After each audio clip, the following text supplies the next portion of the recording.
Am I the jerk for telling my husband Happy Father's Day on Mother's Day because it felt like I was doing it all alone today?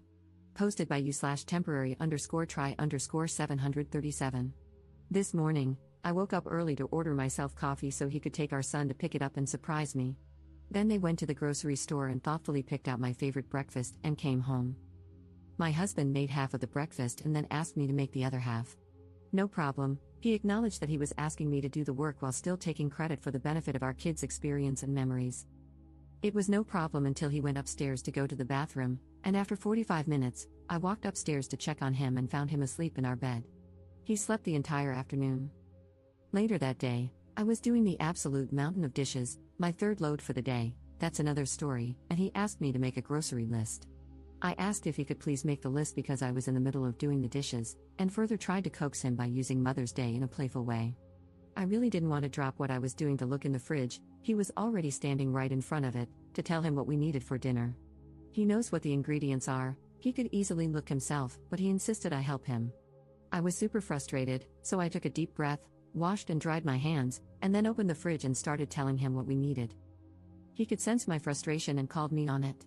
I explained that I was really hoping he could make the list himself just this once because I was in the middle of doing the dishes. I explained that when I make a grocery list, I just look at what we have and write down what we don't, and I didn't understand why he needed my help. He started talking over me, saying that if I had a problem making a grocery list with him, I should have just told him. I told him that I did communicate that with him, but he doubled down and told me that I need to learn some patience. I smiled and said, "Happy Father's Day," because it was the nicest thing I could think to say. That completely set him off. He went off on me, refused to get ingredients to make our dinner, bought dinner only for himself and our kids, and has been giving me the silent treatment for over an hour. He says I went too far. Am I the jerk here? Edit. Wow, I did not realize I was going to wake up to so much to read. Thank you for all of your feedback. I have been enjoying my self-brewed coffee this morning and taking in your responses. I have a lot to look over and think about. I know divorce is the obvious answer. Edit 2. No, divorce isn't the obvious answer for this specific incident. Edit 3.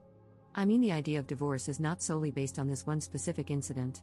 Several people have commented, thinking everyone is jumping to divorce based on this one situation. It is more complex than just this one day. No, I'm not using Reddit as a poll to decide whether or not to leave my marriage. Both of our mothers are dead, unfortunately. Our children are 6 and under. It is common for parents to help and facilitate the day. 6-year-olds and toddlers can't be responsible for celebrating their parents. I didn't expect anything from him. I know it's just a Hallmark consumerism holiday. People who have commented are correct in saying that this incident is just representative of every other day, but it was magnified by the fact that Mother's Day was a particularly crappy day to choose to be particularly crappy. I felt like maybe I was the jerk for making the petty comment. I am neurodivergent, and sometimes I have trouble picking up on whether I did something wrong that I didn't realize was wrong to say or do. I appreciate all of the anecdotes about your strength and ability to move forward after leaving an exhausting marriage. It is inspiring. Update 2 days later. Since Sunday, I have not lifted a single finger for baby Sinclair, my internal nickname for him. Unless it directly impacts our kids, every time he asks for my help or wants me to do something for him that he can do himself, I just use my absolute sweetest voice to let him know he doesn't need my help and that I believe in his ability to complete the task himself. Then I smile and walk away. The third time I did this, he said I was making him uneasy. I couldn't help but LOL, which made him announce that he felt even more uneasy. I know it wasn't kind, but I calmly told him he is a pathetic human. I told him I'm sorry it has to be me, but someone in his life needs to tell him to grow the F up. I told him I care about him and love him, but I will not tolerate being treated with disrespect even one more day. He said I am abusive. The actual audacity. I spared the divorce conversation, for safety reasons and because I have said many times before that I want to leave, but financially, it isn't possible right now.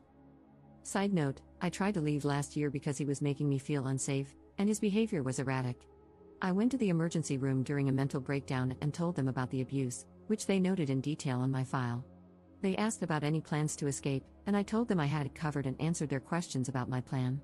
I had been planning our escape for a year leading up to that moment. They told me they had to document the reported abuse in my file. I asked them to check my chart to make sure it wasn't tied to his account. They looked at it in front of me and said they had made sure he wasn't on my emergency contacts or attached to my chart in any way. But then guess who got an email with my chart notes detailing his abuse and my exit plan before I even got home? I had to cool things down and start over with a new plan that I kept entirely to myself. However, at that point, he knew I had saved up money to leave, so most of my savings were depleted within a couple of months. I eventually left with our kids with far less savings, and it didn't take long for me to realize I could not sustain the cost of my original bills, still in my name, and new bills, in addition to legal assistance and the overall cost of starting over. Our leaving caused him to spiral, and he went back to therapy. Soon after, we started to dip our toes into visiting each other, mostly because I didn't want to leave our kids with him. We stuck to outdoor public activities as a family. He has always been able to wear me down and talk me out of a divorce, and this time was no different. Even though I know I'm not an anomaly, I felt ashamed and like a complete failure for going back. Surprisingly, he never actually changed, sarcasm, of course. End of side note. Anyway, back to the present day, I began to gray rock to throw off his cycle of attempting to rope me back into the argument from the other day. I have calmly listened to him gush over his love for our family, how much he loves and appreciates me, and how he thinks I am an amazing mom. He says he loves me, but all I hear in my head is his voice screaming effing beach at me. It all sounds so obviously disingenuous. I told him his words mean literally nothing while his behavior remains the same. It's like saying waffles have legs. It sounds unbelievable, and if I don't see it with my own eyes, I'm not believing it. I told him that regardless of whether we stay together or not in the end, we need to go back to therapy, both together and separately. I told him he needs to take steps today to move forward with therapy and treat his mental health appropriately. He agreed, but no evidence of walking waffles yet. I'm surprised at my ability to completely refuse to do anything he can do himself. I'm even more surprised that he's actually doing the tasks himself. I have tried this before, and he ultimately bullied me into doing the task. Not this time. He keeps complaining about his results in ways that are so juvenile and manipulative, always leaving the impression that if I had just done it for him, it would have been done correctly. I just smile and tell him he did a good job with the task and that it sounds like he needs more practice. Eventually, it will become second nature. I can feel his attempts to make me miserable, but it is rolling right off of me, at least for now. I cannot express enough how much I appreciate the support and validation here. I appreciate the married people who have shared what their day was like on Sunday, and every day, as a healthy couple. For those of you who have asked why I am taking to the internet with this in the first place, I have been isolated from my circle for so long that my relationships no longer exist. I have limited family, and no family nearby. My mom is dead, my dad sucks, my siblings mostly suck. I have no friends. I work virtually and don't have friendships with my coworkers because we rarely socialize or have opportunities to bond. I don't have many opportunities to interact with adults. Isn't that the beauty of the internet? Despite my logical brain, years of gaslighting, along with my neurodivergence, have sometimes made it feel impossible to trust my own judgment. If you are offended by me posting this and have taken the time to voice your disgust for me in my post, I just want to let you know I have processed your complaints and directed them to the correct department. Thank you for your feedback. Second update 1 month later. A lot has happened since my original post. First, since Mother's Day, he has not shown any attempts at progress, no surprise.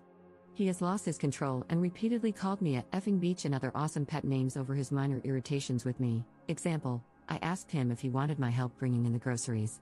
Apparently, he wanted to do it himself to let me relax, and my offering ruined his plan, so he essentially threw an adult version of a tantrum.